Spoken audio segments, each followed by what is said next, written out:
हरे कृष्ण। सारे उपस्थित भक्तों से मैं कृपा की याचना करता हूँ कि हम भगवान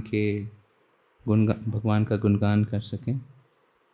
तो पिछले 2 सप्ताहों से हम शरणागति के बारे में चर्चा कर रहे हैं। हाँ, और शरणागति के जो 6 अंग हैं इसके ऊपर हम चर्चा किए हैं। हमने चर्चा की कार्पण्य,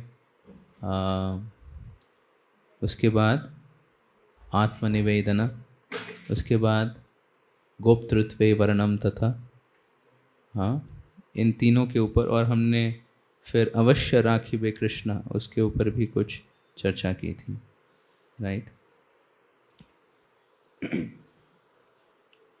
तो हम देखते हैं कि जो पहला और दूसरा अंग है शरणागति का, जो है कार्पण्य और आत्मनिवेदन, राइट, ये जो है एक प्रकार से अगर कहें तो जीवात्मा किस प्रकार अपनी जो स्वाभाविक स्थिति है इसको स्वीकार करता है।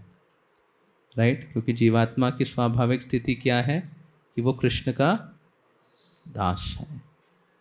राइट, अहंकार को त्याग कर वो अपने दासत्व को स्वीकार करता है। तो ये 2 अंग जो हैं हमारे स्थिति को स्वीकार करने का अंग है। हाँ, सर्वधर्मान परित्यज्य। हमने इतने धर्म और इतनी उपाधियां स्वीकार की हैं। प्रभुपाद जी कहते हैं जो अलग अलग धर्म हम मानव समाज ने बनाए हैं, हिंदू धर्म, मुसलमान धर्म, ये धर्म नहीं है। क्यों? क्योंकि आज आप हिंदू हो और अगर आप चाहें तो आप कन्वर्ट करके मुस्लिम भी बन सकते हैं या क्रिश्चियन भी बन सकते हैं। तो धर्म मतलब परिवर्तन हो गया, पर धर्म का मतलब है उसका परिवर्तन कभी नहीं होता। जैसे अगर आप चीनी खाते हो और आपको नमकीला लगे तो उसको क्या कहोगे? नमक। राइट, अगर उस पर लेबल लिखा है शुगर और आप खाए और नमकीला लगा तो आप उसको क्या कहोगे? नमक कहोगे या चीनी कहोगे? किसने गलती से इसमें डाल दिया है? क्योंकि चीनी का धर्म है मिठास और नमक का धर्म है नमक नमकीला जो भी है, हाँ, नमकीन। उस प्रकार से, तो उसी प्रकार जीवात्मा का धर्म है कि हम कृष्ण के दास हैं। पर इस धर्म को स्वीकार करने के लिए हमें जो इत्यादि उपाधियां हमने ग्रहण की हैं उसके ऊपर उन सबको त्यागना शरणागति का पहला और दूसरा अंग है। मानिए, हाँ, हम हर चीज को भगवान के संबंधित करें और खुद को कार्पण्य, हम भगवान के दास हैं। तो भक्ति करने के लिए इस तत्व का पोषण बहुत इंपॉर्टेंट है। हम कौन है? दास। और जो तीसरा और चौथा अंग है शरणागति का, गोप्तृत्वे वरन और अवश्य राखिबे कृष्ण, इसमें हम देखते हैं कृष्ण के साथ हमारा किस प्रकार कृष्ण की स्थिति को समझना।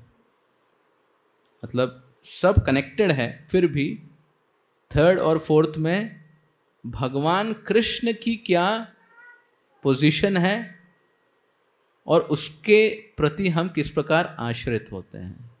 सर्वधर्मान परित्यज्य मामेकम शरणम। तो कृष्ण के प्रति शरणागति, तो कृष्ण के प्रति हमारा क्या संबंध है और हमारा क्या आदान प्रदान है, ये भाव शरणागति के तीसरे और चौथे अंग में हम समझते हैं। अवश्य राखिबे कृष्ण विश्वास पालन, ये है चौथा अंग शरणागति का। प्रभुपाद जी कहते हैं जब जीवात्मा शरणागत होती है, भगवान जीवात्मा की परवरिश, जैसे कि माता पिता अपने बच्चों की परवरिश करते हैं या एक मालिक अपने जो पशु है उसके संरक्षण में उसकी सेवा करता है। जैसे कि प्रभुपाद जी कहते हैं, जैसे लोग अपने कुत्ते को शान से रखते हैं, राइट, हर प्रकार से पालन पोषण और रक्षण, इस भाव की अनुभूति है। तो भगवान को भक्त अपना माता पिता मानता है, राइट। तो बच्चे अपने पोषण को प्राप्त करने के लिए किसके पास जाते हैं? बाबा माँ। और अपनी रक्षा के लिए किसके पास जाते हैं? माता पिता के पास। तो भक्त का भी ये पूर्ण भाव है कि भगवान हर समय मेरे लिए हैं, और कभी भी मैं कोई परिस्थिति में फंस जाऊं या कहीं पे अटक जाऊं या मुश्किलों में फंस जाऊं तो मुझे क्या करना है? हरे कृष्णा कृष्णा कृष्णा हरे हरे, हरे राम राम राम हरे हरे कह के भगवान की शरणागति करने हैं। क्योंकि सिर्फ और सिर्फ भगवान बचा सकते हैं। हाँ, तो इस सिद्धांत के ऊपर प्रहलाद महाराज कहते हैं कि इस दुनिया में रक्षा करने वाला सिर्फ एक है। कौन है? भगवान। हाँ, वो भागवत में श्लोक बोलते हैं जो पहले भी हमने चर्चा की है, हाँ, कि बालस्य नेह शरणौ पितरौ नरसिम्हा। एक संतान के, एक बच्चे के माता पिता संरक्षक हो सकते हैं, पर क्या वो सही में उसकी रक्षा कर सकते हैं? बच्चा तो माता पिता पे आश्रित होता है, पर क्या माता पिता सक्षम है उस संतान की रक्षा करने के लिए? हाँ, रविंद्र सरोवर बड़ा सरोवर है, right.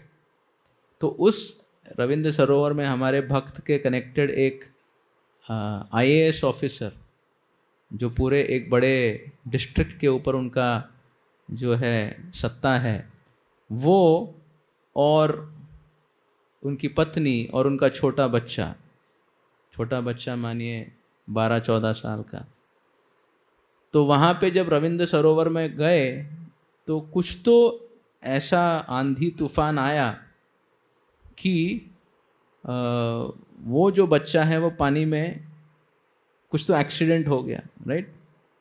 You know about him?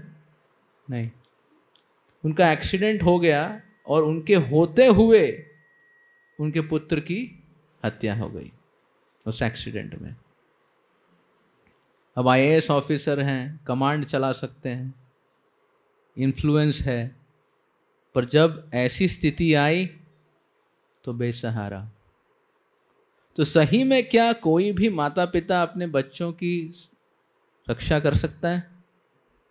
नहीं। अगर मानिए बच्चे बीमार हो जाएं तो क्या माता पिता पूरे बेहाल हो जाते हैं कि क्या करें?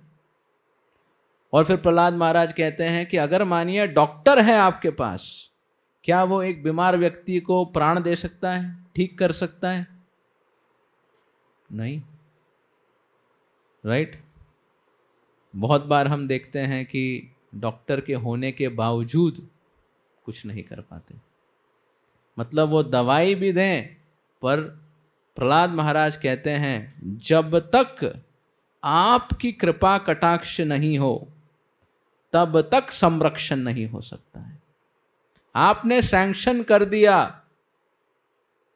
अभयम तो बच जाएगा, आपका सैंक्शन नहीं है तो किसी के पास वो शक्ति नहीं उनकी रक्षा करने की, अभयदान देने की। सिर्फ और सिर्फ एक व्यक्ति अभयदान दे सकता है, वो कौन है? भगवान श्री कृष्ण। वरदराज के हाथ में लिखा है, साउथ इंडिया में क्या लिखा है? मां शुचा, डरो मत। हाँ, हम ये नहीं लिख सकते मां शुचा, हमारे पास आके लोग डर जाते हैं भैया हमको तंग मत करो हमें छोड़ दो। भगवान ही है, और भगवान कहते हैं नमे भक्ता प्रणश्यति। अपने भक्त की रक्षा करने की क्षमता, हर व्यक्ति को रक्षा करने की क्षमता सिर्फ और सिर्फ भगवान में है। प्रभुपाद जी कहते हैं बॉम्बे की नगरी और अमेरिका की भी कोई नगरी है जो समुद्र के बगल में है, विशाल महासागर, और बॉम्बे फाइनेंस कैपिटल इंडिया का। अगर समुद्र चाहे इस प्रकार उफान हो सकता है कि पूरे बॉम्बे को डुबा दे। जैसे कि 2 ही दिन पहले मैं जब प्रोग्राम से वापस आया 10:30 बजे बूंद गिर रही थी, राइट, और मैं 12 बजे तक सोया उस दिन, तब तक भी बूंदें गिर रही थी। पर जब मैं उठा तो वीडियो देख रहा हूं, न्यूज़ आ गया कि बंगाल डूब गया, राइट। तो मैं सोचा भाई रातों रातों तकदीर बदल सकती है। तो प्रभुपाद जी कहते हैं ये महासागर क्यों बॉम्बे को नहीं डुबा रहा है, क्यों अमेरिका का महासागर अमेरिका को क्यों नहीं डुबा रहा है, क्यों? प्रभुपाद कहते हैं, कृष्ण कहते हैं मद भयात, मेरे भय से समुद्र लाइन क्रॉस नहीं कर रहा है, राइट। मेरे भय से जो लाइन बनाया है समुद्र लाइन क्रॉस नहीं कर रहा है। ऐसा नहीं समुद्र लाइन क्रॉस नहीं कर सकता, और उसके ऊपर भी उस्ताद है। मद भयात, मेरे भय से। हाँ, हवा चल रही है, सूर्य की किरणें हैं। हाँ, कैलिफोर्निया में जब आग लगी, कैलिफोर्निया में, हॉलीवुड में, कैलिफोर्निया हॉलीवुड में, हॉलीवुड जो है वहाँ के एक एक बंगले इतने इतने दामी, सारे जो बड़े बड़े हॉलीवुड के स्टार हैं, पर ऐसी आग लगी कि एक आग से पूरा वो जो हॉलीवुड का जो पूरा जगह है सारे बंगले जल गए। मत भयात वाति वातोयम, मेरे भय से हवा चलती है। वहां ऐसी हवा चली कि हॉलीवुड जल गया, राइट। तो क्यों? कभी नियंत्रण में है, कभी नियंत्रण में नहीं। सिर्फ एक व्यक्ति के नियंत्रण में सब कुछ है। वो कौन है? भगवान श्री कृष्ण। और कोई भी कुछ भी कर ले उसमें ताकत नहीं है। इंद्रदेव प्रकोपित होकर पूरे वृंदावन को, ब्रजवासियों को मारने के लिए प्रलय के सारे बादलों को ऑर्डर किए। संवर्तक आके कहता है महाराज ये तो समय नहीं है। इंद्र कहता है तुम मुझको समझाओगे समय क्या है? जाओ, मेरा ऑर्डर है, जाओ। पर क्या संवर्तक कुछ कर पाया? क्या इंद्र कुछ कर पाया? कसर कोई छोड़ी नहीं, और इतनी कसर में तो सब खत्म हो जाते। ब्रह्मांड को डुबाने वाले संवर्तक वृंदावन के छोटे से गांव को गीला नहीं कर पाए ठीक से। किसकी करामत है? कौन भगवान को टक्कर दे सकता है? कृष्ण अगर कहें नो, कुछ नहीं होने वाला है, तो क्या संवर्तक कुछ कर सकता है? इंद्र कुछ कर सकता है? सबको माफी मांगनी पड़ी। तो कृष्ण ही सर्वशक्ति संपन्न है। महाविष्णु की एक श्वास लेते, महाविष्णु की एक श्वास कितनी बड़ी है? हमारी श्वास कितनी बड़ी है? 1 सेकंड भी है? सोच के 1 सेकंड होगी नहीं तो इतनी बार हम सांस लेते हैं। महाविष्णु की एक सांस का लेंथ क्या है? हाँ, ब्रह्मा जी का एक दिन कितना है? 1000 चतुर्युग। एक चतुर्युग कितना है? ओके, कलयुग कितना है? 4,32,000। त्रेता युग, द्वापर युग और सत्य युग। हाँ, कलयुग के 2, कलयुग के 3, कलयुग के 4। 4 3 2 1 कितना हुआ? 10। तो 43 को क्या बोलते हैं? 43,20,000। हाँ, 43,20,000 साल एक चतुर्युग है, दिव्य युग। और 43,20,000 1,000 बार ब्रह्मा का एक दिन है। तो हमारे भक्तों ने कैलकुलेट किया 432 करोड़। 432 करोड़ साल ब्रह्मा का एक दिन है। 864 करोड़ वर्ष ब्रह्मा का एक टोटल दिन है, दिन रात, क्योंकि रात भी उतना ही है। 864 हमको पता है, 64 राउंड्स। 864 करोड़ साल, 864 करोड़ इंटू 100 इंटू 365। समझ रहे हैं? 864 करोड़ को और 100 से मल्टीप्लाई कीजिए, कितना हुआ? हाँ, 86 को क्या बोलते हैं? हाँ, 86,400 करोड़। 86,400 करोड़ साल ब्रह्मा का। नहीं, अभी नहीं, रुक जाइए। हाँ, इंटू 365 कैलकुलेट करो भाई।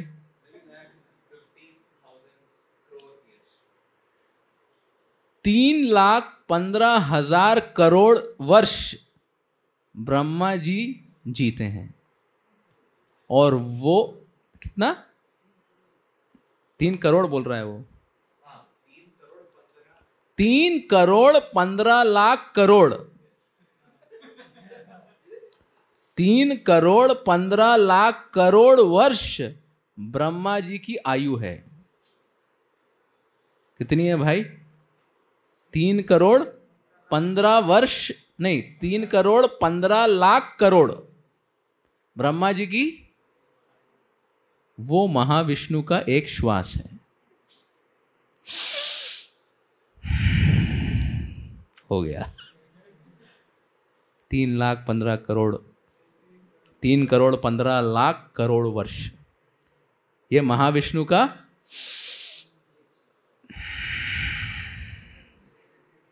अनंत ब्रह्मांड आए, अनंत ब्रह्मांड गए। और महाविष्णु कहां से आते हैं?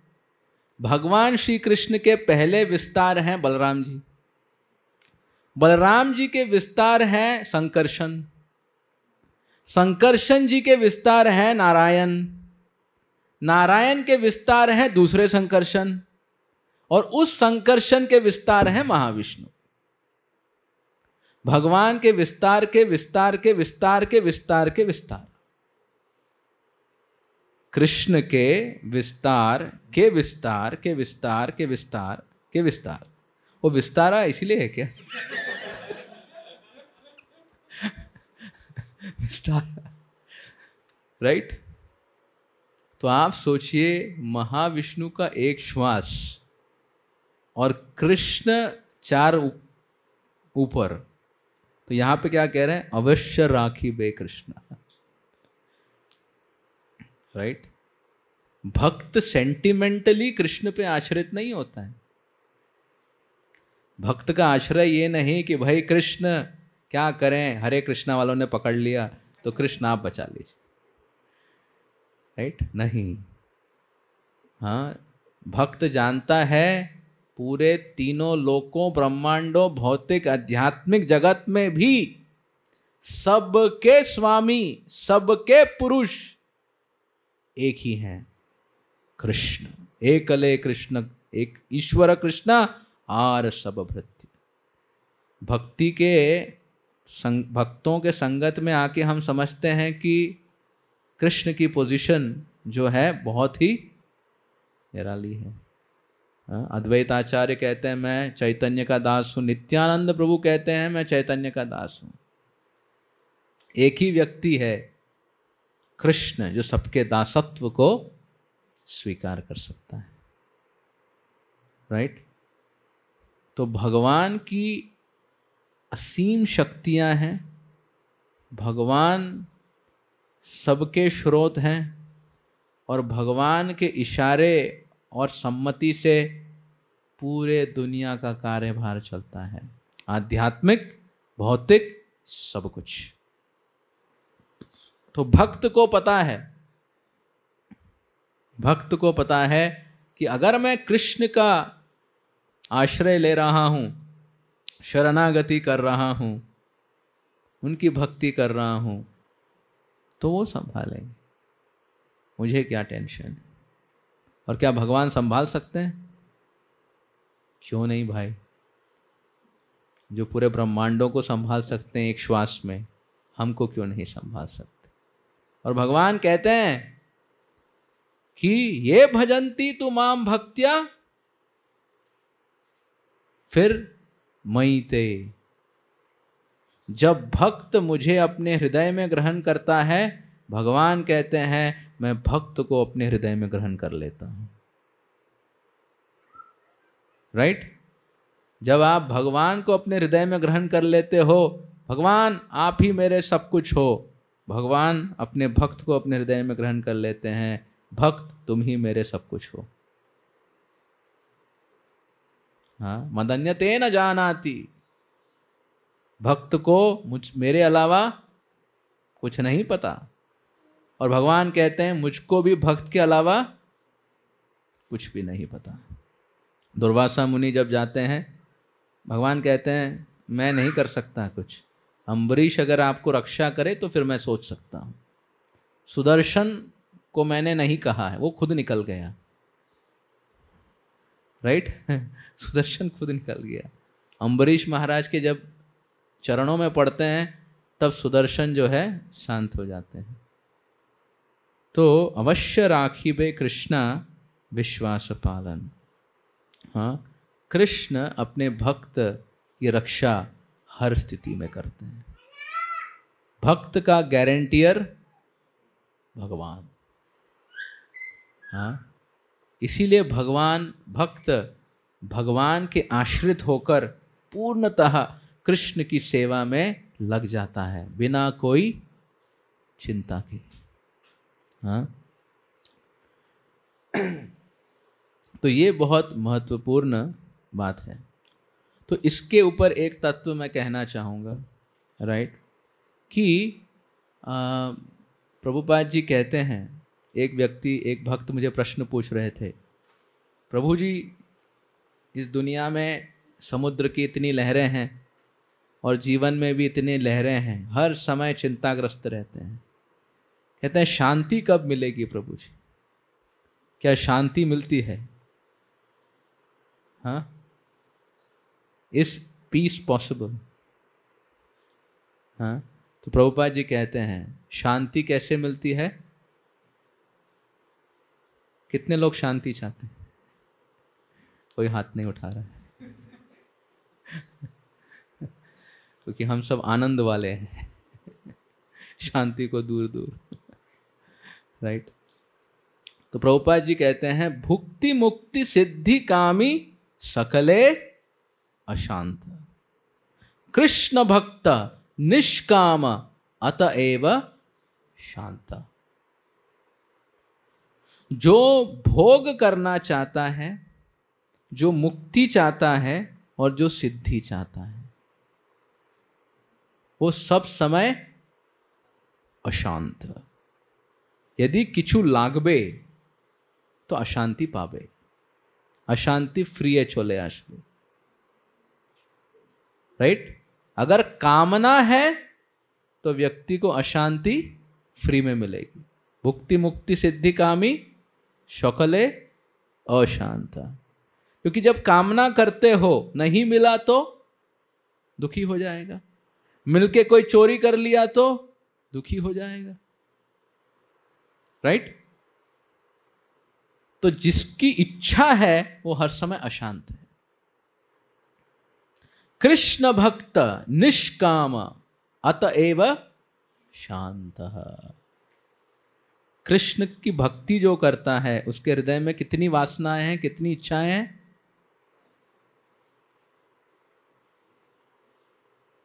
0।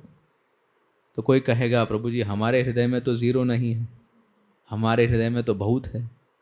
ठीक है, पर भक्त उन इच्छाओं के पीछे नहीं पड़ेगा। वो इच्छाएं आ रही हैं पर भक्त उस इच्छाओं को निष्काम,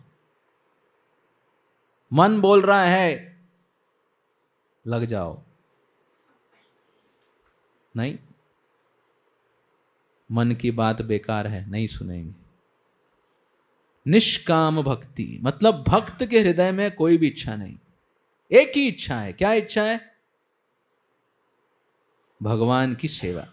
सेवा के लिए जो भी इच्छा है करेगा।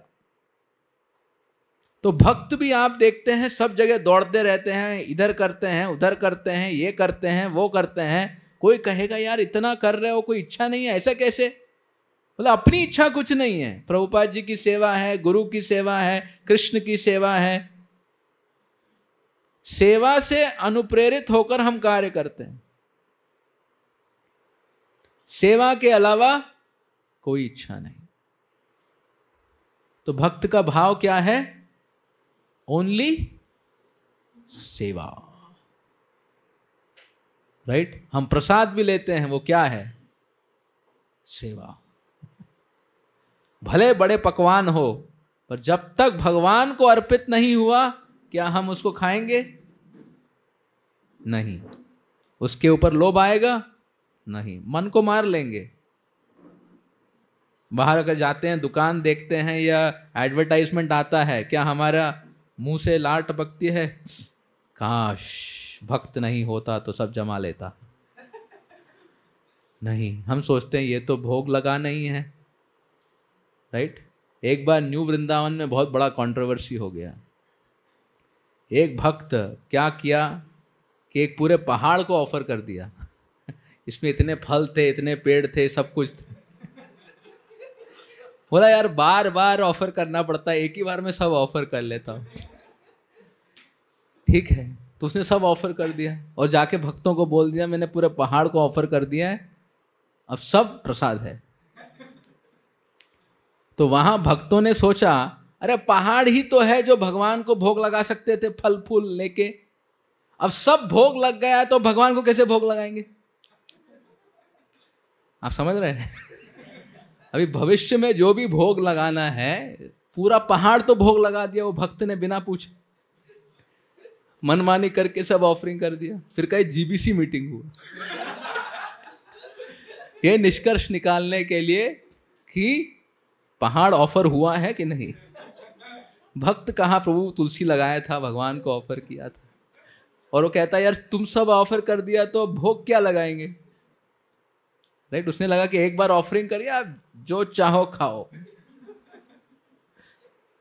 तो फिर बड़ा मीटिंग हुआ, मीटिंग का निष्कर्ष निकला कि ये भक्त ने सेवा भाव से भगवान को अर्पित नहीं किया है। भक्त्या माम पत्रम पुष्पम फलम तोयम एवं यो भक्त्या प्रयच्छति। भक्ति तो बोला ये बहुत मोटिवेशन से किया है, हाँ, इसीलिए भगवान उसको ग्रहण नहीं किए तो ऑफर कर सकते। तो भक्त बिना भगवान को ऑफर किए कुछ नहीं लेगा, और एक बार ऑफर कर दिया फिर छोड़ेगा नहीं। कहे न्यू वृंदावन में जब भक्त लोग को प्रसाद नहीं मिलता था, पैसा कलेक्शन करते थे और एक ही तिजोरी थी पैसा रखने के लिए, पर जो महाप्रसाद चोरी किया उसको रखते थे, पैसा बाहर रखते थे, क्योंकि उनको पता है पैसा कोई चोरी नहीं करेगा पर महाप्रसाद कोई छोड़ेगा नहीं। तो रक्षा करनी है पैसे की नहीं, किसकी? महाप्रसाद की। तो हम महाप्रसाद तभी लेते हैं जब भगवान को अर्पित किया जाता है। इसीलिए प्रसाद लेना क्या है? सेवा, जिसको हमें मन से करनी चाहिए। राइट। तो भले हमको लगे कि भाई प्रभु जी मैं तो मज़ा कर रहा हूँ, खा रहा हूँ, तो मज़ा एक अच्छी, कोई टेंशन नहीं है। माता पिता को जब देखते हैं उनके बच्चे अच्छी तरह प्रसाद ले रहे हैं तो माता पिता क्या हो जाते हैं? हाँ, बहुत खुश हो जाते हैं। बट हाँ, जब आप प्रसाद ले रहे हो सबको बांट के खाओ। एक ही पूरा बड़ा जार लेके अंदर ले गया है, किसी को दिया नहीं, फिर भगवान जो है उतने संतुष्ट नहीं होंगे। राइट। प्रसाद लो और प्रेम से बांट के लो। तो भक्त जो भी करता है अपने जीवन में क्या है? सेवा। प्रभुपाद जी कहते हैं, महाप्रभु की कहनी है, अगर कोई भक्तों के समाज को डिस्टर्ब कर रहा है उसके प्रति गुस्सा होके डिसिप्लिन करना भी सेवा है। भक्तों पे आक्रमण कर रहा है, आंदोलन पे आक्रमण कर रहा है, प्रचार में कुछ अटका रहा है, तो उसके प्रति क्रोध दिखाना क्या है? सेवा। उसके प्रति क्रोध दिखाना सेवा है, ऐसे ही क्रोध दिखाना सेवा नहीं है। राइट। तो इस प्रकार भक्त जो भी करता है उसकी अपनी इच्छा नहीं है, अपनी इच्छा को वो त्याग देता है, उसको वो क्या कहते हैं? सुनता नहीं। पर वही इच्छा अगर गुरु कृष्ण की सेवा की हो उसमें डूब जाता है। राइट। तो वो उस प्रकार से कृष्ण भक्त निष्काम। और अगर उसको इच्छा है तो वो जाके पूछेगा क्या ये कर सकते हैं, क्या ये शास्त्रों के अनुसार है, और फिर भक्त लोग परमिशन देंगे तो उसको वो करेगा। बिना गुरु साधु शास्त्र की आज्ञा के उसको वो नहीं करेगा। तो ये है भक्त। और एक बार लाइसेंस मिल गया तो फिर वो क्या हो गया? सेवा। तो कृष्ण भक्त निष्काम अतएव शांत। अब मैं ये सब क्यों बोल रहा हूं? राइट। तो कोई कहे कि अरे भुक्ति मुक्ति सिद्धि लोग तो मजा कर रहे हैं, सिद्धि मिल जाएगी, भोग हो जाएगा, शांति मिल जाएगी, और भक्त कहता है आमाके किछु लागबे ना, आमी सेवा करबो बस। तो उसका तो फिर जेब खाली ना। राइट। हर चीज के लिए सेवा। तो भगवान क्या कहते हैं, जब कोई भक्त मेरी सेवा करता है, हाँ, मुझे संतुष्ट करने के लिए, फिर भगवान अपने भक्त के प्रति उनका हृदय गदगद हो जाता है। राइट। भले छोटी सेवा किया हो पर किया किसके लिए है? भगवान के। जैसे अगर आपके पास, आप बड़े अधिकारी हो और आपके पास कोई बड़ा कुछ केक या कुछ बड़ा गिफ्ट भेजे विथ लव, पर क्यों भेजा है? ताकि आपका अपना काम निकल जाए। तो उसको देख के आपका हृदय गदगद होगा? नहीं। पर अगर कोई प्रेम से आपके लिए बनाया है आपको संतुष्ट करने, बिना कोई हेतु के, तब अगर आप उसको प्राप्त करते हो तो आपका हृदय गदगद होता है।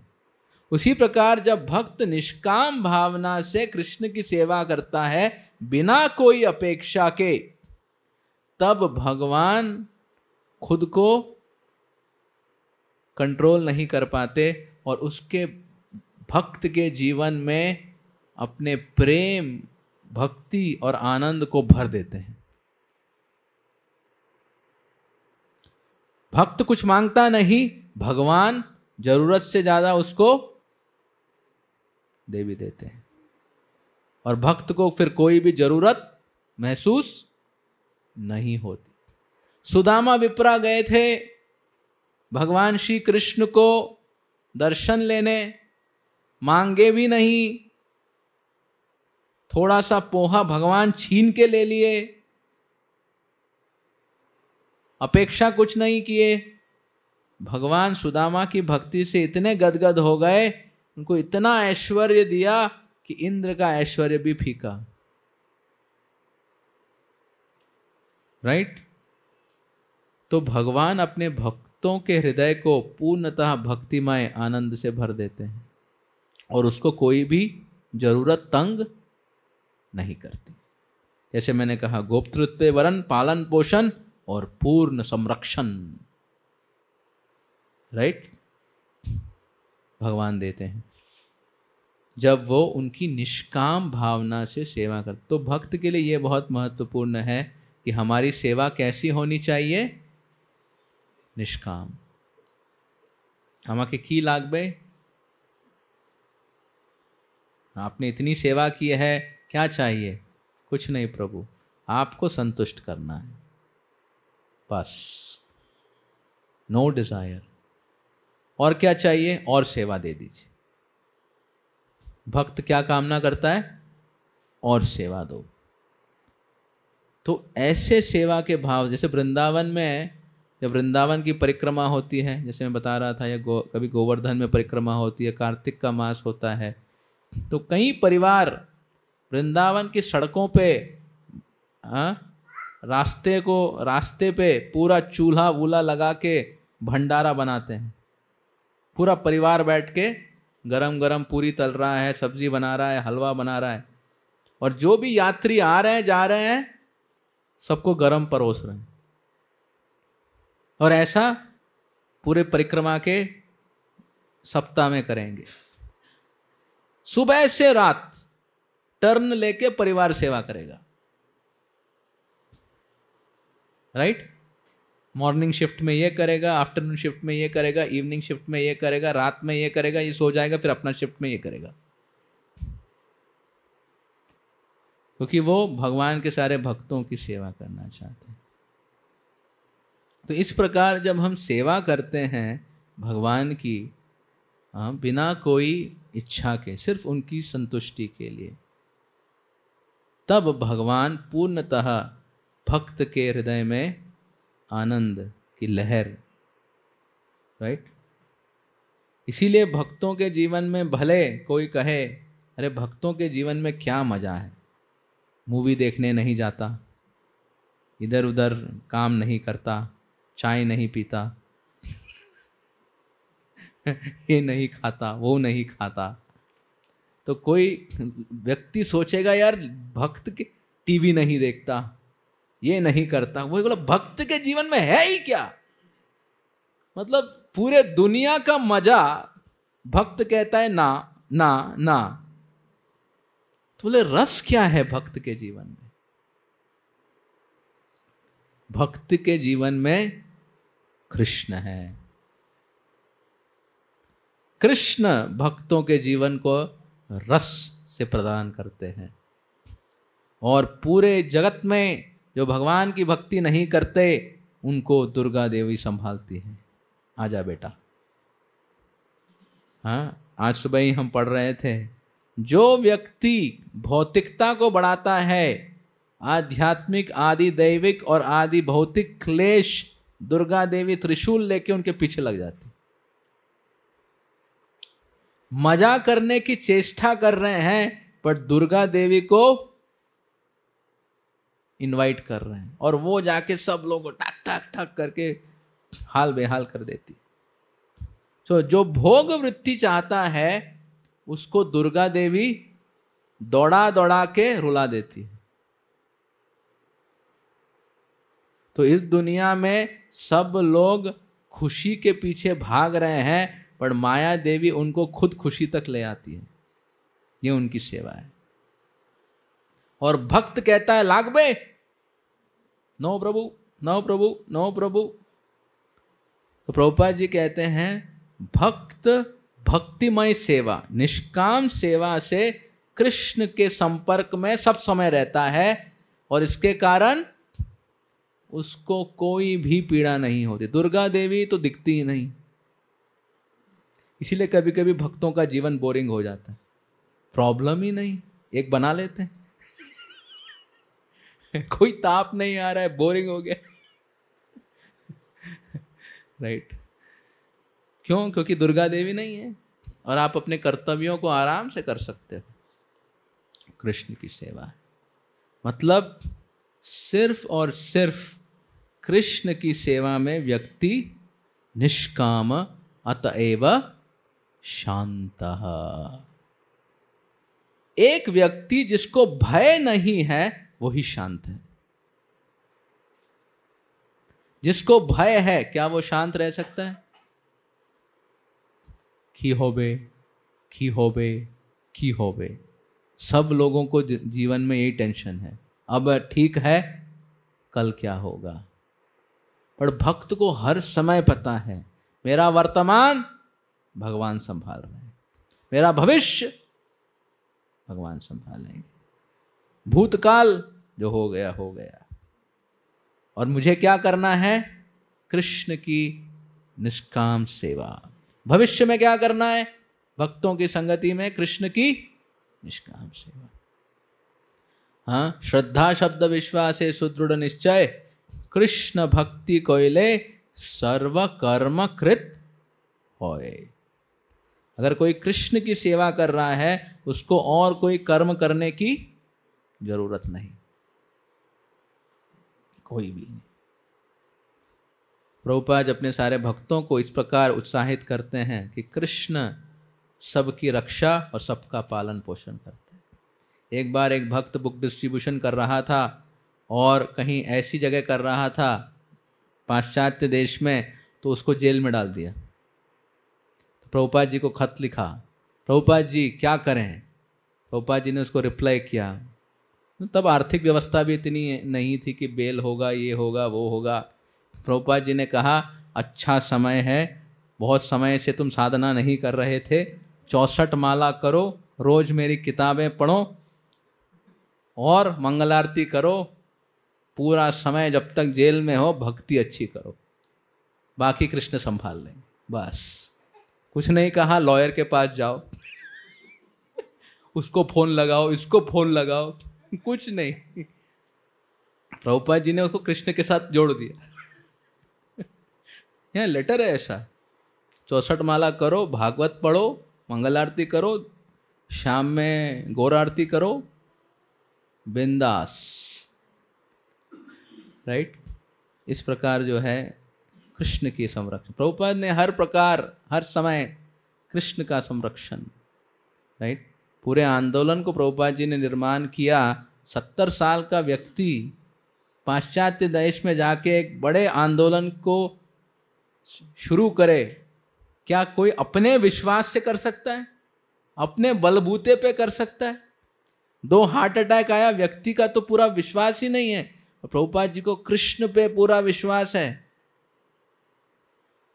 कुछ हुआ भगवान संभाल। 71-72 में प्रभुपाद जी ने जब पूरा आंदोलन पूरे विश्व में कर दिया था, अचानक उन्होंने देखा कि बहुत सारे जगह कुछ असत्संग से उनके शिष्य उनकी पोजीशन को कम कर रहे थे 71 में। तो उन्होंने देखा बहुत जगह पर ऐसी ऐसी घटनाएं घटी कि प्रभुपाद के प्रति उनका जो सम्मान है वो बाहरी रूप से घट रहा था। तो मानो हाँ, जैसे किसी अलग अलग ऐसी घटनाएं घटी, तो प्रभुपाद जी को लगा ये आंदोलन अब मुश्किल होने वाला है। तो प्रभुपाद जी लॉस एंजलिस रुक्मिणी द्वारकाधीश वहाँ पे गए और रुक्मिणी द्वारकाधीश से प्रार्थना करते हैं कि हे प्रभु, ऐसी घटनाएं घट रही हैं, आप क्या चाहते हो?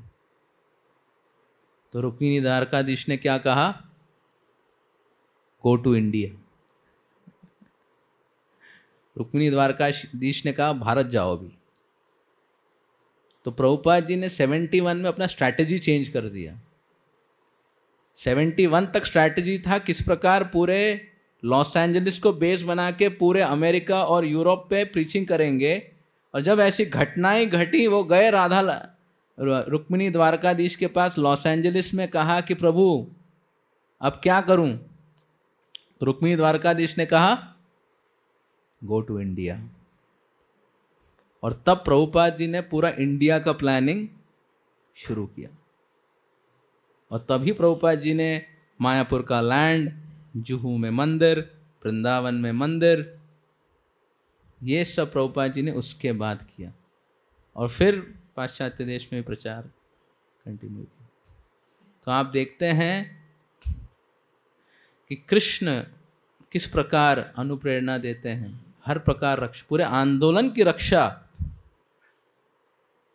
कृष्ण कर रहे हैं, कृष्ण संरक्षण कर रहे हैं, राइट। तो ये जो तत्व है अवश्य राखिबे कृष्ण विश्वास पालन, ये भक्त को बहुत महत्वपूर्ण है। सर्वप्रथम वो समझे किस प्रकार भगवान सर्वशक्तिमान है और रक्षा करने की क्षमता सिर्फ और सिर्फ कृष्ण में है। क्योंकि अगर कोई सेकंड आदमी है, थर्ड आदमी है, उसके ऊपर वाला डिस्टर्ब हो गया तो उसकी रक्षा तो काम नहीं आएगी। और कृष्ण फाइनल वर्ड है, उनसे ऊपर कोई नहीं। तो इसीलिए कृष्ण का संरक्षण कृष्ण ही रक्षा दे सकते हैं।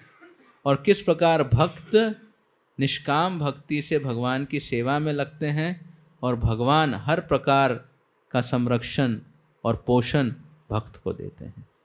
और भक्त भगवान की संतुष्टि के लिए कार्य करता है, उसका और कोई प्रोग्राम नहीं है।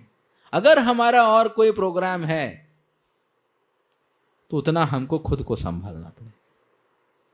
वहाँ ठाकुर जी नहीं आएंगे, वहाँ मदर दुर्गा आएगी, राइट। वहाँ पे खींचातानी होगी या दुर्गा जी जो करेंगी करेंगी, क्योंकि भुक्ति मुक्ति सिद्धि कामी, वेलकम दुर्गा देवी, आप समझाओ, यही होगा। और जब कृष्ण की सेवा होगी तब कृष्ण होंगे, ये तत्व है। और श्रद्धा शब्द विश्वास से सुदृढ़ निश्चय, कृष्ण भक्ति कोइले सर्व कर्म कृत। मुझे और अलग कुछ करने की जरूरत नहीं है।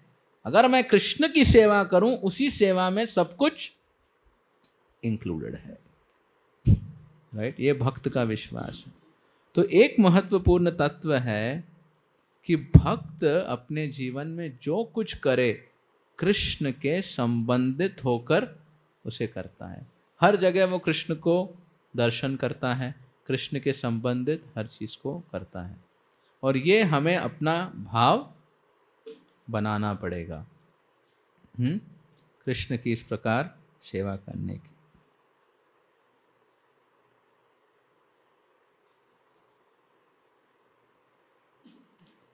यस, प्रभुपाद जी लिखते हैं, भक्त एक ब्रह्मवादी की तरह नहीं है जो भगवान की भक्ति करता है ताकि मैं भगवान से एक हो जाऊं, मुक्ति प्राप्त करूं, जन्म मृत्यु जरा व्याधि के चक्कर से निकलकर भगवान के साथ एक बन जाऊं। बोले नहीं, हाँ, इसकी कामना भक्त नहीं करता है।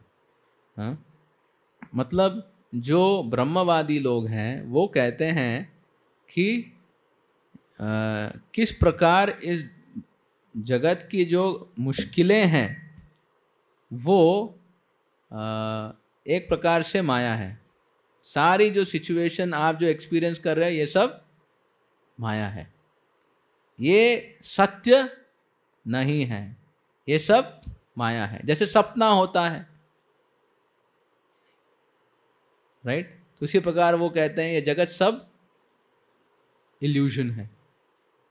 तो प्रभुपाद जी बताते हैं, तो इसीलिए वो क्या चाहते हैं, इस इल्यूजन से निकलकर ब्रह्म में विलीन हो जाना चाहते हैं, राइट। क्योंकि ब्रह्म सत्यम जगत मिथ्या, तो जगत को छोड़ के ब्रह्म सत्य में विलीन होना है, राइट। बट जो वैष्णव सिद्धांत है, ये जगत मिथ्या नहीं है, ये जगत नश्वर है, ये जगत टेम्पररी है, नश्वर है, ऐसा नहीं काल्पनिक है, राइट। तो क्या क्या फिर मिथ्या है?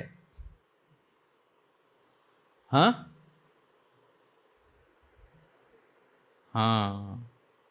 मिथ्या हमारा अहंकार है कि हम इस दुनिया को भोग करना चाहते हैं और हमें लगता है इस दुनिया को भोग करके हमें खुशी मिलेगी। ये मिथ्या है। आत्मा सिर्फ कृष्ण की सेवा करके संतुष्ट रह सकता है, भोग से संतुष्ट नहीं हो सकता है। ये व्यक्ति का जो अहंकार है, इस दुनिया से वो भोग करके अपनी संतुष्टि को प्राप्त करना चाहता है, ये मिथ्या है। राइट? ये मिथ्या है। परंतु ये मिथ्या इतनी आसानी से नहीं जाएगा। हम खुद को शरीर मानते हैं, मन से काम करते हैं, बुद्धि और अहंकार को लगाते हैं। इसको नकारना इतना आसान है। परंतु अगेन, अगर हम हर चीज़ को कृष्ण की सेवा में लगाएं और कृष्ण के बारे में जितना हम ज़्यादा जानें और कृष्ण की भक्ति जितनी करें, उतना ये अहंकार का भाव परिवर्तित होगा। हमें अहंकार को शुद्ध करना है कि हम कृष्ण के दास हैं। भोग वृत्ति को छोड़ना मुश्किल है, पर दास बन के सेवा करना हो सकता है। राइट? ना ना ना ना ना होबे ना, ना ना ना ना करबो, आबार खूब भोग करबो। राइट? होबे ना, आपको सेवा करनी है। तो मायावादी क्या करता है? ना ना ना ना ना, त्याग त्याग, नहीं थी नहीं थी नहीं थी नहीं थी नहीं थी।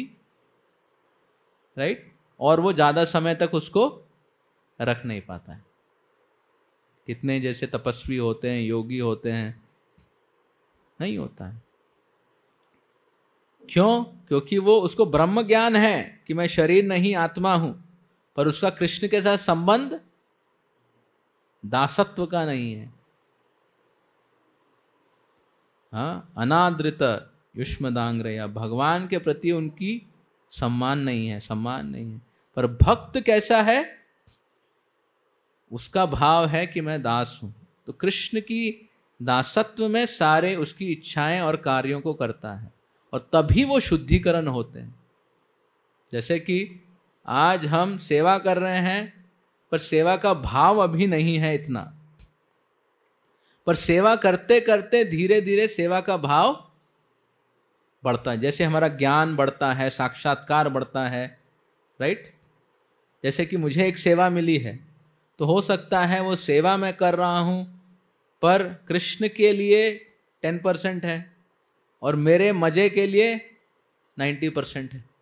आमाके भालो लागছে, आमी पारी। तो धीरे धीरे कृष्ण के बारे में जानना शुरू करते हैं, भक्ति करते हैं, ये करते हैं, तो फिर 10% 20% होता है और अहंकार कमता है। इस प्रकार हम अपनी यात्रा करते हैं। तो उस प्रकार जो है, तो भक्त एक ब्रह्मवादी की तरह नैति नैति नहीं करता और भोग में नहीं लगता। हर समय हर चीज को वो कृष्ण की सेवा में ही करता है। ये एक बहुत इंपॉर्टेंट एस्पेक्ट है भक्त के जीवन का। राइट? अवश्य राखे वे कृष्ण विश्वास पालन।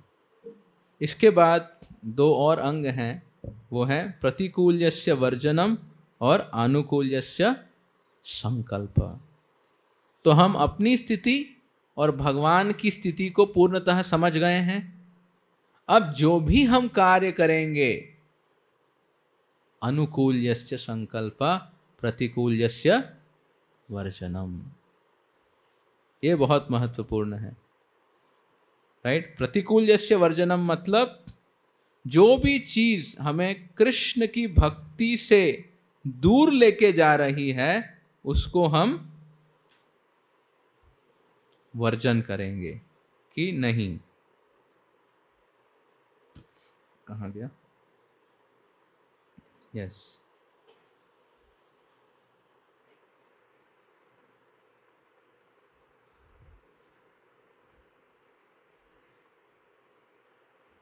यस। भक्ति प्रतिकूल भाव वर्जन अंगीकार।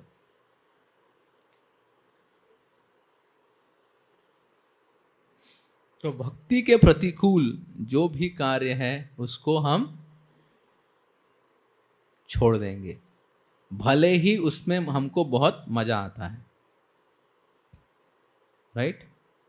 क्योंकि अभी हम अपनी स्थिति भगवान के साथ हमारा संग है, पर अब क्या लीला करेंगे वो भी महत्वपूर्ण है। प्रतिकूल यस्य वर्जनम। हाँ, तो कोई भी सिद्धांत, इस जगत में बहुत सारे सिद्धांत हैं, हाँ, 6 प्रकार के सिद्धांत हैं, अलग अलग मत हैं, पथ हैं, हाँ, पर हम भक्ति के अलावा किसी भी पथ और सिद्धांत को ग्रहण नहीं करेंगे। कोई कहे चलो हठ योग करते हैं, या ज्ञान, या अलग अलग चीज़ों पर चलते हैं, पर हम हर समय भक्ति के पथ को ही स्वीकार करेंगे। और आप देखोगे जो अलग पथ होते हैं उसमें व्यक्ति की रुचि बहुत आसानी से आ जाती है। जैसे इंद्रिय भोग करना है, कितनी मेहनत लगती है, ऐसा लगता है कि हम तो उसी के लिए बने हैं, राइट? पर वर्जन करना है तो मेहनत लगती है। तो जो भी चीज हमें, तो पहले आचार्य कहते हैं सारे सिद्धांत जो भक्ति को अनुप्रेरित नहीं कर रहे हैं, अनन्य भक्ति को अनुप्रेरित नहीं कर रहे हैं, ये बहुत महत्वपूर्ण है, राइट? जैसे कि कभी कभी भक्त लोग अनुप्रेरित हो जाते हैं कि अगर हम अपने अलग राधा कुंड में जाके कुछ भक्ति करके बहुत आगे बढ़ जाएंगे, तो वो भी एक अलग सिद्धांत है। आचार्यों को स्वीकार नहीं करके, परंपरा को स्वीकार नहीं करके अपनी यात्रा करेंगे। तो मैं कहूँगा कि जो भी सिद्धांत है हमारे परंपरा के अनुगत होकर उस सिद्धांत को ही अपने जीवन में हम पोषण करें। ऐसा नहीं कि YouTube को चला के सब लोग अच्छी तरह बोल रहे हैं, क्या अलंकार से बोल रहे हैं, इनकी बातें भी थोड़ा सुन लेते हैं करके अलग अलग जगहों से हमें श्रवण नहीं करना चाहिए। भले कितने रोमांच से वो कहें और उनके कहने से हो सकता अश्रुधार भी हो जाए, पर प्रभुपाद जी कहते हैं जो अलग सिद्धांत हैं उनमें मायावाद हो सकता है, भौतिकता हो सकती है। वो मानिए दूध जिसको सर्प स्पर्श किया है, अगर मानिए दूध को सर्प स्पर्श किया है, क्या हम उसको फेंक देंगे या पिएंगे? हाँ, ऊपर का फेंक देते हैं ऊपर का फेंक देते नहीं, पूरा वर्जन। तो श्रवण के लिए प्रभुपाद जी ने कहा नो। आई थिंक हमारे लिए सेफ है जो भी श्रवण करना है, प्रभुपाद और आचार्य उनका श्रवण कीजिए, उनकी सारी किताबें पढ़ लीजिए, सारे लेक्चर हो जाएं 10 बार, उसके बाद में और कुछ चर्चा करें। पहले फाउंडेशन अच्छा बना लीजिए। तो ये बहुत इम्पोर्टेंट है। पहले इतना कुछ नहीं होता था, आज स्मार्टफोन में व्यक्ति कुछ भी करता है, राइट?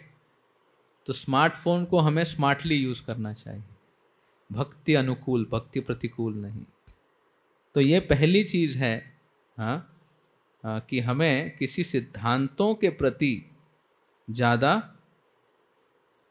अपने विश्वास को नहीं ले जाना चाहिए। एक्चुअली हमारा विश्वास जो है शुरू में बहुत नाजुक होता है, बाद में भी, हाँ, हम कहते हैं ना भक्ति लता है, हर समय सुरक्षा चाहिए। हम भक्ति वृक्ष नहीं है, मतलब भक्ति लता है ना, रूप गोस्वामी कहते हैं लता को हर समय एक रक्षा चाहिए, राइट? तो कोई नहीं बोल सकता कि हम पूर्णतः अब कुछ नहीं हो सकता है। Always we have to be careful. भक्ति प्रतिकूल,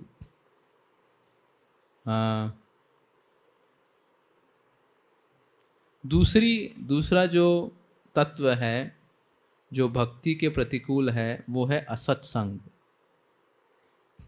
हमारी संगति, एक हुआ श्रवण और दूसरा है संगति। हमारी संगति कौन सी होनी चाहिए? जो हमें हमारी भक्ति में अनुप्रेरित करे। ऐसी संगति नहीं जो हमें कहे कि भाई क्यों इतनी भक्ति कर रहे हो, थोड़ा प्रैक्टिकल हो जाओ। हाँ, इंटेंस करोगे तो टेंस रहोगे। हाँ, इसका केस स्टडी ऐसा, वैसा केस स्टडी। तो भक्तों की संगति में क्या संग कर रहे हैं? सब असत संग सबसे ज़्यादा प्रभावशाली है भक्तों के जीवन को डुबाने में।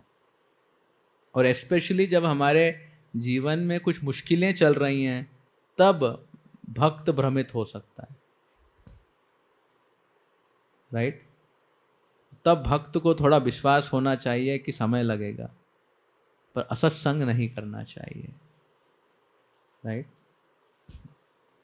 मतलब हमें हर समय देखना चाहिए क्या वो मुझे भगवान की भक्ति से अलग कर रहा है। ये बहुत इम्पोर्टेंट है। हाँ, फिर जैसे हमने कहा कर्म ज्ञान योग तप,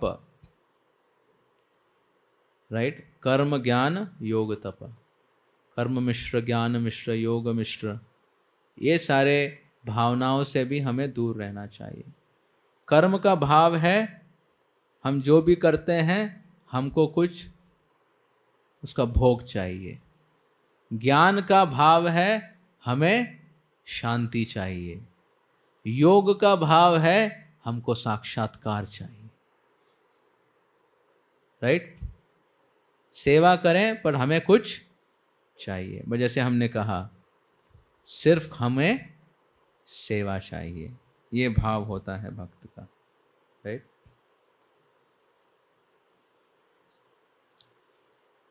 तो श्री चैतन्य महाप्रभु की जो शिक्षाएं हैं, श्रील रूप गोस्वामी जो उन्हें हमें सिखाए हैं अपनी किताबों से, उन सारे कथनों को प्रभुपाद जी के अनुगत होकर हमें गंभीरता के साथ अपनाना चाहिए। तो ये जो पांचवा और छठा है, ये जो है बहुत प्रैक्टिकल है हमारे जीवन में। हाँ, पांचवा और छठा। पांचवा होगा कि हम अपने जीवन में अगर लिखें, नोट बनाएं कि मुझे मेरे भक्ति में क्या शिथिल बना रहा है, राइट? क्या मेरी आदतें हैं, क्या मेरी संग है जो मुझे भक्ति में हल्का बना रहा है।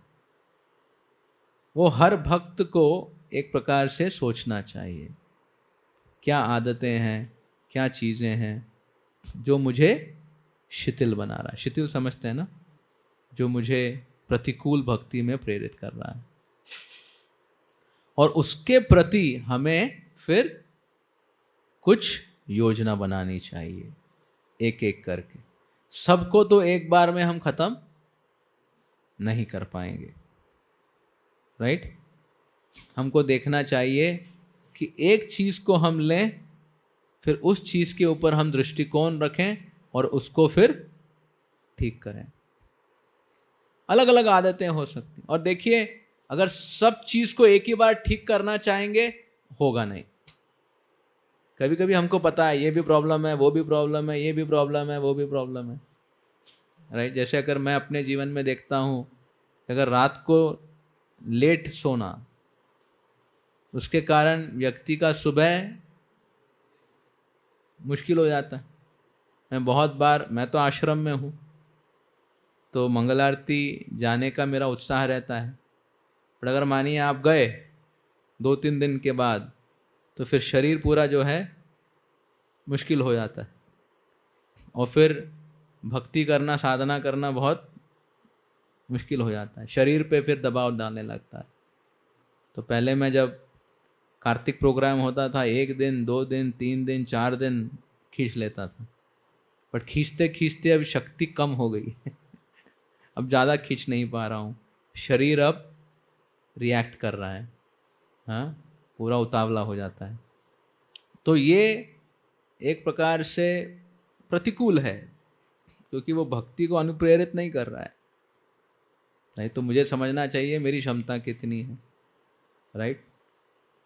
हाँ, मतलब वी हैव टू सी कि अगर वो मेरी भक्ति को अनुप्रेरित कर रहा है, मेरा विश्वास, मेरी श्रद्धा, मेरी सेवा, तो we have to do some adjustment करना पड़ेगा फिर, राइट। क्योंकि अगर हम नहीं करेंगे, या उस सिचुएशन को लेके आप परामर्श लो। मैं एक एग्जाम्पल दे रहा हूँ आपको अगर क्लियर नहीं है कि कैसे इससे मैं निकलूँ, तो जिसको क्लियर है, जो आपके वरिष्ठ हैं, उनके साथ आप डिस्कशन कर सकते हो कि मैं यहाँ पे इस प्रकार फंसा हूँ, मैं यहाँ से कैसे निकल सकता हूँ। और मैं एक चीज़ अपने जीवन में देखा हूँ कि मन से अपने जीवन की यात्रा नहीं करनी चाहिए। मतलब निर्णय हमारे जीवन का हमारा मन नहीं लेगा। मन का निर्णय कैसा है? आमाके की भालो लागছে, आमाके की खराब लागছে, मनटा व्यापार एटा। बट मन का जैसा ट्रेनिंग है, भक्ति नहीं करेंगे मन के भालो लागছে, भक्ति करेंगे भालो लागছে, खराब लागছে। तो मन क्या है? मन जैसा संग है वैसा रंग में है। भक्तों के साथ है एक बोलता है, भक्तों के साथ नहीं है, घर में इधर उधर बात हो रहा है और कुछ बोलता है। मन की यात्रा करोगे तो कभी भी भक्ति में स्टेबल नहीं हो पाएगी। तो ये एक बड़ी बात है। पर मैं कहना चाहता हूं, अगर भक्ति में उन्नति चाहिए, मन जो भी कहे उसको स्वीकार मत करो। और स्वीकार करना है तो किसी से परामर्श लो, क्या ये ठीक है? मेरा मन कहता है ऐसे, आप क्या कहते हो, राइट? और जो गुरु वर्ग या वैष्णव वृंद कहता है उसको ज्यादा जोर दो। आपको लग रहा है ये जो बात कहे हैं मुझे उतनी सम्मति नहीं लग रही, मेरे को पूरा कॉन्फिडेंस नहीं आ रहा है कि जो ये कह रहे हैं मेरे लिए ठीक है। तुम्हारे मन को कब कॉन्फिडेंस आएगा? जब तुम ऐसा कार्य करेगा कि पूरी तरह फंस जाएगा, तब बोलेगा मैं कॉन्फिडेंट हूं। मन हर समय आपको गलत अनुप्रेरणा में ही भावना देगा, राइट? Isn't it? जैसे मानिए आपको लगा कि मुझे ये दवाई खानी चाहिए और ये करना चाहिए, और बहुत एक्सपीरियंस डॉक्टर कहता है ये नहीं, ये करना चाहिए, तो व्यक्ति को क्या करना चाहिए? डॉक्टर जो कहा है या जो मन कह रहा है? बट हम देखे हैं बहुत बार मन इतना शक्तिशाली है, मन कहता है ये डॉक्टर को कुछ नहीं पता है, राइट? एक डॉक्टर के पास जाएगा, बोलेगा हमको तसल्ली नहीं। फिर दूसरे डॉक्टर के पास जाएगा, बोलेगा ये इसको भी पता नहीं। फिर तीनों से ओपिनियन लेके फिर खुद निर्णय करेगा, इसका ये, इसका ये, इसका ये। तो क्या बन जाएगा वो? हाँ, पता नहीं क्या होगा, राइट? मन ऐसा है। तो मैंने देखा भौतिक जीवन में भी आगे बढ़ना है तो किसी की अथॉरिटी को मानना चाहिए। एटलीस्ट पेशेंट भी है तो डॉक्टर के अथॉरिटी को मानेगा तो कुछ मरम्मत कर पाएगा, उसका सुनेगा तो कुछ प्रॉब्लम हुआ नेक्स्ट टाइम जाके पूछ सकता है कि डॉक्टर आपने ऐसा किया, मैंने ऐसा किया, ऐसा हो गया, तो रिस्पॉन्सिबिलिटी लेंगे। बट अगर आप उनका सुनोगे बट करोगे नहीं, तो क्या वो रिस्पॉन्सिबिलिटी लेंगे? नहीं, राइट? तो भक्ति में अग्रसर होने के लिए, और प्रतिकूल भक्ति ना करें, अनुकूल भक्ति करें, उसमें मन का सबसे बड़ा रोल है। मन का तो हर समय, मन का रोल है, बुद्धि का रोल है, अहंकार का रोल है, वो रोल तो बहुत है, राइट। बट एक हम निर्णय करें कि मन की वार्ता से अनुप्रेरित नहीं हो। मन अगर कुछ कह रहा है तो भक्तों की संगति में जाके उसको रेटिफाई करें और फिर उसको अपने जीवन में उतारें। फिर कोई कहेगा क्या भक्त शुद्ध भक्त हैं? क्या वो सब जानते हैं? राइट? क्या वो सब समझते हैं? ये मन का एक और खेल है, राइट। तो एटलीस्ट आपको पता है भक्त आपसे 0.0001% बुद्धिमान है, उतना तो आप समझ सकते हो, शायद मुझसे थोड़ा बुद्धिमान है, राइट। तो हम उनके ओपिनियन को थोड़ा वेट दे सकते हैं और उसको अपने जीवन में उतार के देख सकते हैं, राइट। तो भक्ति में आगे बढ़ना बहुत आसान है एक प्रकार से। जितना हम गुरु साधु शास्त्र से समझते हुए चीज़ों को अपने जीवन में अपनाएंगे, मतलब कुछ लग रहा है प्रतिकूल है, फंसे हैं, पूछ लो यहाँ फंसे हैं क्या करें।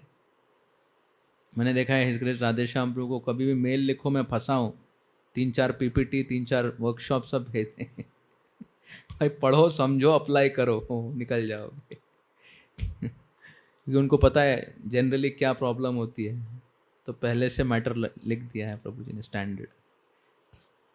तो अगर हम उसका पालन करते हैं तो फिर हम वहाँ से निकल सकते हैं। पर इसके लिए व्यक्ति को पहले 4 अंग हैं वो बहुत इम्पोर्टेंट है। ह्यूमिलिटी है, डिपेंडेंस है, इंडिपेंडेंस नहीं है, ये बहुत महत्वपूर्ण है। तो प्रतिकूल जैसे वर्जनम में हम लिस्ट बनाएं हमारी, और लिस्ट में सब चीज़ को टारगेट करेंगे तो कुछ नहीं होगा। एक चीज़ को टारगेट करो 2025 में, नहीं 2025 तो ख़त्म होने वाला है ठीक है, आज से 6 महीने के लिए कुछ एक चीज़ को ट्राई करिए, फिर उसमें कुछ सुधार लाने की चेष्टा कीजिए, फिर और एक चीज़ को, फिर और एक चीज़ को। इस प्रकार हमें देखना चाहिए कि हमारे भक्ति में क्या आदतें हैं, क्या चीज़ें हैं जो हमें पीछे खींच रही हैं। जैसे कि मानिए किसी की आदत है निंदा करने की, तो उससे हमको बचना चाहिए। तो we have to find out, और अगर आपको फाइंड आउट नहीं हो रहा है बगल वाला बता देगा लिस्ट, राइट। थोड़ा फीडबैक लेंगे, ज़्यादा फीडबैक मत लीजिए, डर जाएंगे तो व्यक्ति बता देगा आपको, शायद 1 है, 2 है, 3 है, आप लिस्ट कंफर्म करा सकते हैं, राइट। तो इट इज़ वेरी इम्पॉर्टेंट। प्रतिकूल यस्य वर्जनम मतलब हम अपने जीवन में देखें क्या क्या चीज़ें हैं हमारे जीवन में जो हमें पीछे खींच रही हैं। हाँ, जैसे कि हमारी आदत है कि हम साधना नहीं करते, प्रभुपाद जी की किताबें नहीं पढ़ते या श्रवण नहीं करते, तो फिर उस आदत को हमें छोड़ना पड़ेगा, राइट। उसको छोड़ के उस साधना के एस्पेक्ट को अपने जीवन में प्रवेश कराना पड़ेगा। तो इस प्रकार हमको देखनी पड़ेगी, हमारी साधना का एस्पेक्ट है, सेवा का एस्पेक्ट है, सदाचार का कोई भाव है, उन सारी चीज़ों को बारीकी से देखते हुए एक एक चीज़ को हम अपने जीवन में फोकस करें और उसमें इम्प्रूव करने की चेष्टा करें, राइट। क्योंकि अगर हम उसके ऊपर यत्न करेंगे तो धीरे धीरे उससे, तो शरणागति का मतलब है वर्किंग ऑन योर सेल्फ, अपनी त्रुटियों से बाहर निकलना शरणागति है, राइट। भगवान पे विश्वास बढ़ाना शरणागति है, भगवान के सुरक्षा के तत्व को पोषण करना शरणागति है। हाँ, नम्र बनना, अमानित्वम होना शरणागति है। और जैसे हम यहाँ पढ़ रहे हैं, जो प्रतिकूल है उसका लिस्ट बना के एक एक करके उसको कम करना, वो भी शरणागति है। कोई कहे मुझ में ये प्रॉब्लम है पर तुम टॉलरेट करो, हम इम्प्रूव नहीं होंगे, वो ठीक नहीं है, वो शरणागति का भाव नहीं है। आज आप कृष्ण की सेवा कर रहे हो, श्रीमती राधा रानी की सेवा कर रहे हो, तो कुछ त्रुटियां हैं तो उससे हमको दूर होना चाहिए ताकि सेवा और अच्छी हो सके, राइट। और भक्त हर समय हमें परामर्श देते ही रहते हैं, हमें पता है कि क्या क्या चीज़ें हैं। तो ये जो 5वां अंग है ये बहुत होमवर्क वाला अंग है, जिसे हमें ही अपनी लिस्ट बनानी पड़ेगी, क्योंकि सबकी लिस्ट अलग होगी, सबके लिस्ट में रैंक 1 अलग होगा, रैंक 2 अलग होगा, सबकी प्रॉब्लम यूनिक है। एक चीज़ मैं देखा हूँ, सबके जीवन में मुश्किलें एक प्रकार की होती हैं, मतलब जो मुश्किल होती है वही मुश्किल उसको मुश्किल होती। दूसरे व्यक्ति की मुश्किल एक सेट, उसके जीवन में अगर वो पूरा ट्रैक रिकॉर्ड देखे मेरे जीवन में क्या क्या हुआ है, तो there will be similar pattern, right. जैसे कोई क्रोधी व्यक्ति है तो जब भी प्रॉब्लम हुआ होगा किसी से लड़ाई किया होगा, तो उसका अपना ट्रैक रिकॉर्ड है, राइट। कोई अहंकारी व्यक्ति है, कुछ लोग होते हैं बहुत जल्दी अभिमानी हो जाते हैं और बहुत कुछ हरी बोल होता है। तो उस प्रकार व्यक्ति को देखना पड़ेगा कौन से अनर्थ ज़्यादा हमको डिस्टर्ब कर रहे हैं, क्या प्रतिकूल है, और फिर उस पर हमें वर्क करना पड़ेगा, राइट। उसके ऊपर जो प्रवचन है, उसके ऊपर जो शिक्षाएं हैं, उसके ऊपर जो चीज़ें हैं, we have to work on it, right. और अल्टीमेट वर्क क्या है? प्रार्थना। हम परिश्रम करेंगे और फिर आगे बढ़ने के लिए प्रार्थना करनी है, प्रभु मैं अपनी चेष्टा कर रहा हूँ इस अनर्थ से निकलने की, आप मुझे बाहर निकालो, राइट। पर जब तक हम उसको फोकस करके प्रार्थना नहीं करेंगे, भगवान भी समझते हैं कि ये सीरियस नहीं है, राइट। तो हृदय से प्रार्थना होती है, प्रभु चौल बेना, तब भगवान निकाल देंगे। उस प्रकार से हम भी देखेंगे हमारे जीवन में जब तक हम किसी चीज़ से फ्रस्ट्रेट नहीं हो जाते, उससे डील नहीं करते, राइट। तो when you focus on certain short coming, but मैं जैसे कहा सब शॉर्ट कमिंग में फोकस मत करिए, वरना फिर मोरोजनेस आ जाएगा कि हमारा जीवन सदा पापे रथ ना ही को पुण्येरा लेशा। मतलब अभिमान का दूसरा है नेगेटिविटी, मैं तो पापी हूँ, सब जगह ये हूँ वो हूँ, नहीं, एक चीज़ 2025 के लिए सिर्फ एक चीज़ उस प्रकार से हमें करना चाहिए। जो नेक्स्ट आखिरी जो लिंब है वो है भक्ति अनुकूल्य, क्या भक्ति अनुकूल जो कार्य हैं उसको स्वीकार करना, राइट। तो भक्तिनोद ठाकुर वैष्णव गीत लिखे हैं, शुद्ध भक्त चरण रेणु भजन अनुकूल। हाँ, तो इसमें जैसे आप देखते हैं रूप गोस्वामी पाद भक्ति रसामृत सिंधु में, हम इसको अभी नहीं गाएंगे नहीं तो फिर लंबा हो जाएगा। तो रूप गोस्वामी पाद हमें 64 अंग दिए हैं भक्ति के, जिसमें मूल अंग हैं 5 या 6, राइट। श्री विग्रह की सेवा, भागवत की सेवा, वैष्णवों की सेवा, हरिनाम की सेवा, हाँ, और धाम की सेवा, हो गए सब 6।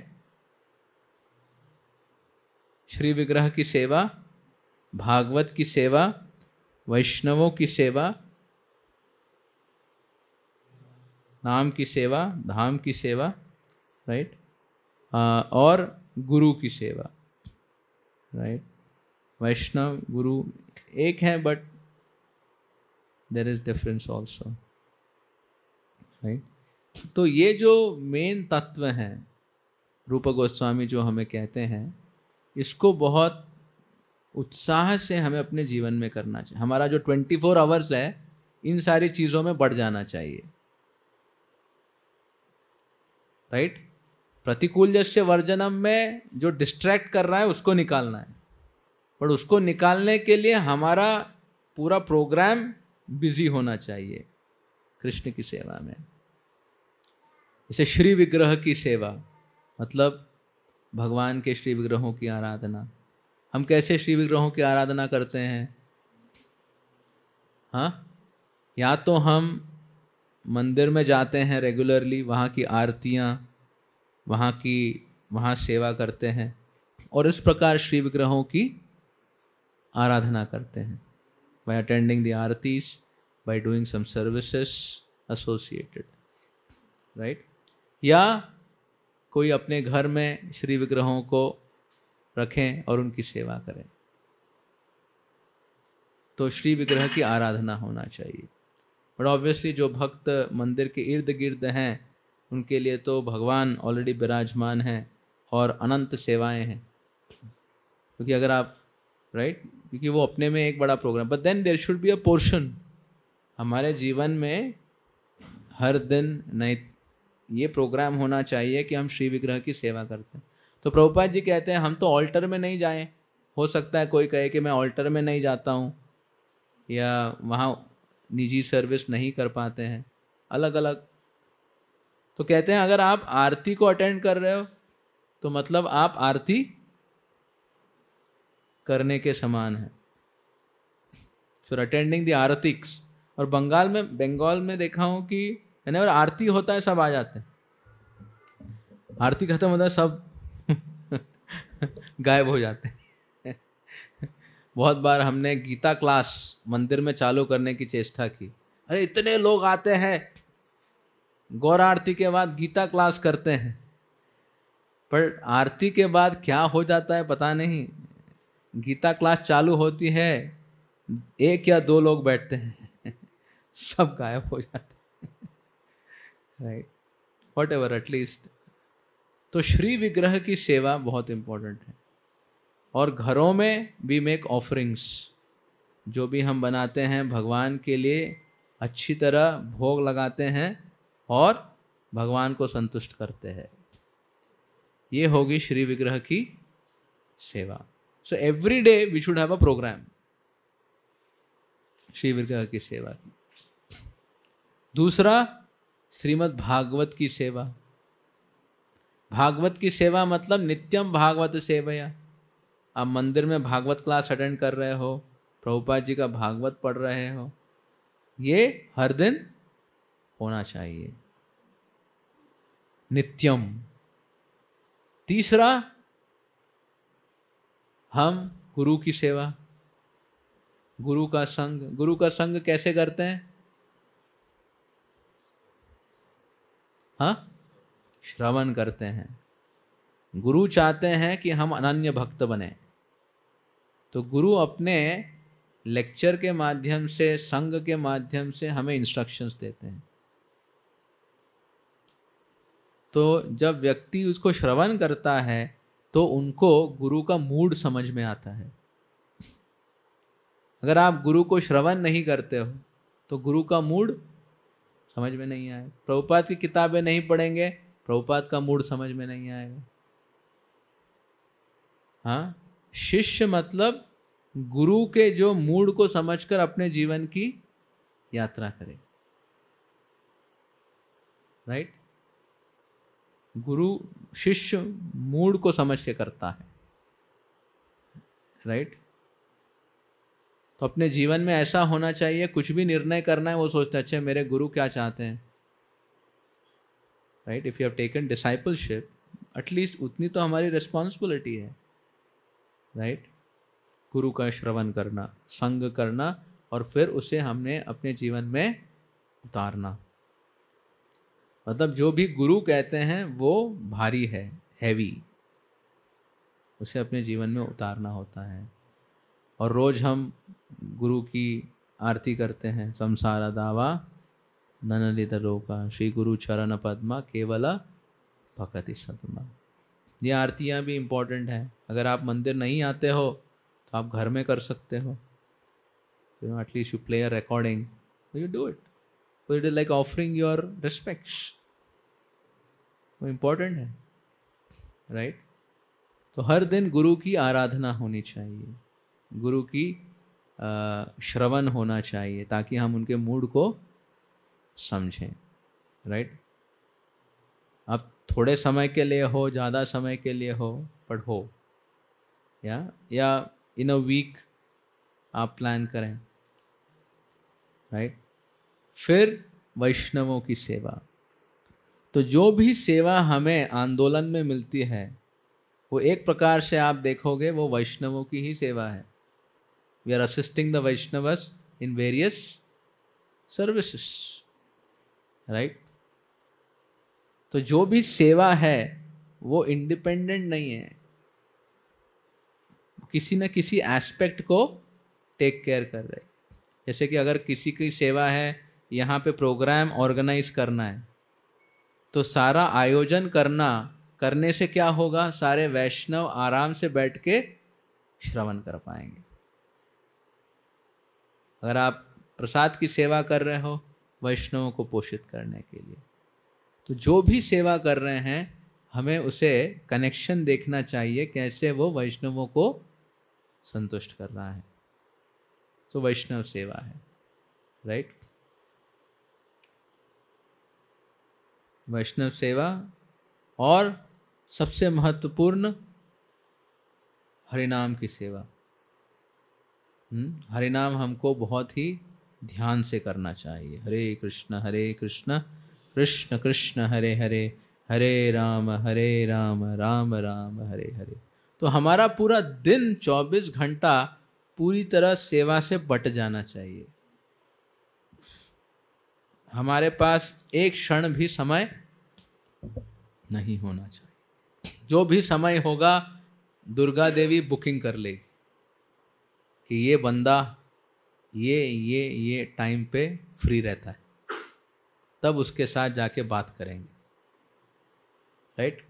तो प्रभुपाद जी कहते हैं भक्त 25 घंटा बिजी रहता है। कितना घंटा? 25। दिन में कितने घंटे होते हैं? 24, राइट। मतलब कोई समय ही नहीं। और अगर आपके जीवन में प्रॉब्लम है कि कोई समय नहीं, तो वो अच्छी प्रॉब्लम है। समय होगा तो सब प्रॉब्लम होगा।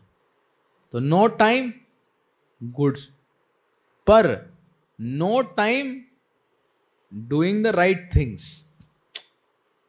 मतलब समय नहीं है, मतलब उनमें सारी चीजें जो भरी होनी चाहिए सब भक्ति अनुकूल ये होनी चाहिए, राइट। उससे लड़ाई की, उससे झगड़ा किया, ये किया वो किया, नो टाइम, वैसा नहीं। भक्ति अनुकूल ये चीज़ों से हमें अपने जीवन की लिस्टिंग करनी चाहिए। प्रभुपाद जी कल कह रहे थे, हम प्रवचन सुन रहे थे चलते चलते, कर्मी में ज्ञानी और भक्त में क्या अंतर है? कर्मी में और ज्ञानी और भक्त में क्या अंतर है? तो कहते हैं कर्मी कौन है? जिसको लगता है मैं कभी नहीं मृत्यु का सामना करूंगा, मैं कभी नहीं मरने वाला,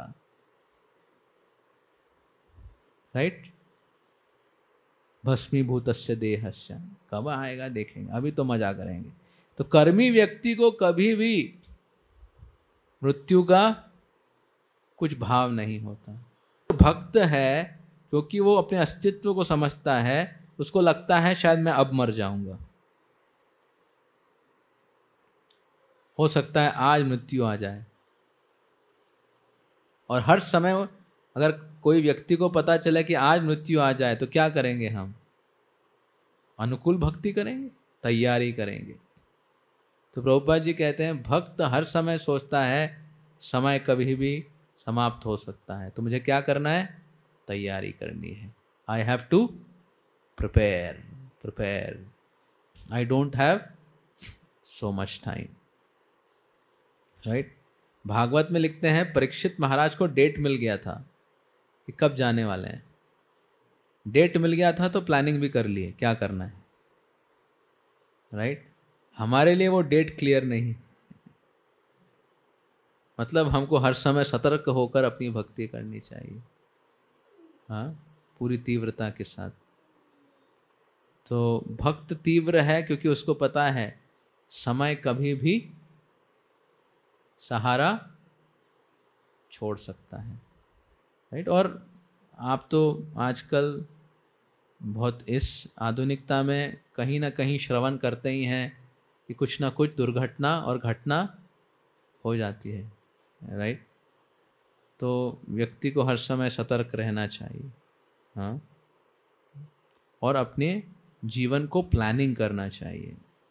अनुकूल भक्ति करना है तो आपका जीवन का प्लान होना चाहिए, कैसे मैं अपने 24 घंटे को खर्चा कर रहा हूँ।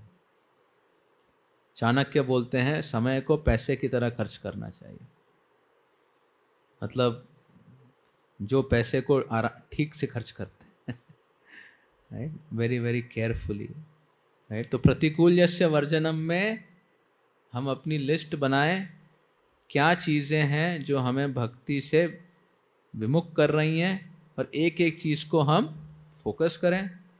और अनुकूल जैसे संकल्प में हमारे जीवन की प्लानिंग होनी चाहिए कि जो रूप गोस्वामी की शिक्षाएं हैं उनको हमें अपने पूरे जीवन में पूरी तरह फुल प्लानिंग करके रखनी चाहिए, तैयार होकर करना चाहिए।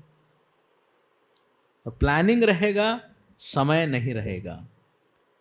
मैंने देखा है जब आप प्लान नहीं करते तब आपको लगता है बहुत समय है, और जब आप लिखने लगते हो कितनी चीज़ें करनी है तो समय रहता ही नहीं है।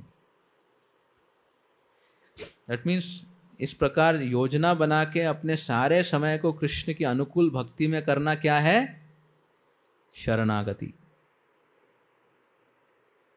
राइट। अव्यर्थ कालत्वम, हर क्षण भगवान की सेवा में लगे।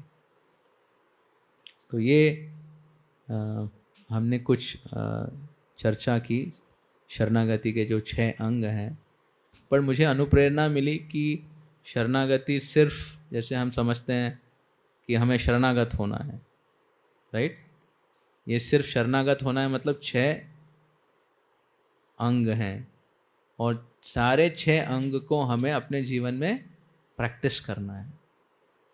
कार्पण्य, आत्मनिवेदन, गोप्तृत्व वरण, अवश्य राखिबे कृष्ण, प्रतिकूल्यस्य वर्जनम, आनुकूल्यस्य संकल्प, ये सब करना हमारा होमवर्क है, हाँ। ये जब 6 चीज़ें हम अपने जीवन में करते हैं, षडंग शरणागति होई बे जहार, ताहार प्रार्थना सुने श्री नंद कुमार। हरे कृष्ण।